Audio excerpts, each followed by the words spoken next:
വി.ടി. ബൽറാമിനെതിരെ രൂക്ഷ വിമർശനവുമായി കെ.പി.സി.സി നിർവാഹക സമിതി അംഗം സി.വി. ബാലചന്ദ്രൻ. വി.ടി. ബൽറാം കെട്ടിയിറക്കിയ എം.എൽ.എ ആയ ആളെന്നാണ് വിമർശനം. പാലക്കാട് കോഴിക്കരയിൽ നടന്ന കുടുംബസംഗമത്തിലാണ് പരാമർശം. അജിത് ബാബുണ്ട് പാലക്കാട് നിന്ന്. അജിത്ത്, ഇപ്പോൾ വി.ടി. ബൽറാമിനെതിരെ ഇത്തരത്തിലുള്ള വിമർശനം ഉന്നയിക്കുന്നത് എന്ത് പശ്ചാത്തലത്തിലാണ്? എന്തൊക്കെയാണ് സി.വി. ബാലചന്ദ്രൻ പറയുന്നത്?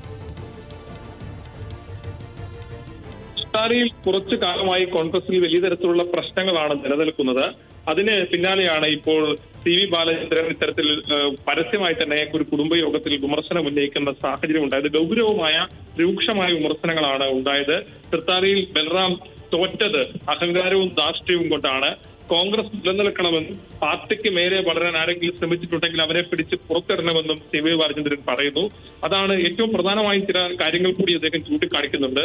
താനാണ് വലുതെന്ന ഭാവം തൃത്താലയിൽ നടക്കില്ലെന്നും അങ്ങനെ ഉണ്ടായാൽ കൈകാര്യം ചെയ്യാൻ തൃത്താലയിലെ കോൺഗ്രസ് പ്രവർത്തകർക്ക് അറിയാമെന്നും സി.വി. ബാലചന്ദ്രൻ വി.ടി. ബൽറാമിന് മുന്നറിയിപ്പ് നൽകുന്നു. പ്രശ്നങ്ങൾ ഉണ്ടാകുമ്പോൾ പരിഹരിക്കുന്നതിന് പകരം വി.ടി. ബൽറാം എരിയുന്ന എണ്ണയിൽ എണ്ണ ഒഴിക്കുന്ന സമീപനമുണ്ടായി.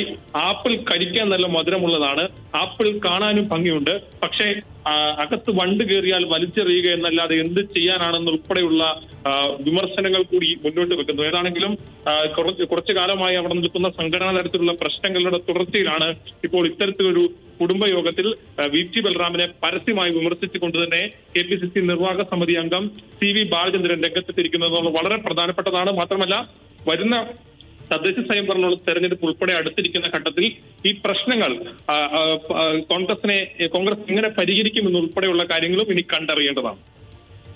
അതാണ് കെ.പി.സി.സി നിർവാഹക സമിതി അംഗം സി.വി. ബാലചന്ദ്രനാണ് വി.ടി. ബൽറാമിനെതിരെ അതിരൂക്ഷമായി വിമർശിക്കുന്നത്. അജിത് ബാബുവാണ് പാലക്കാട് നിന്ന് വിവരങ്ങൾ നൽകിയത്.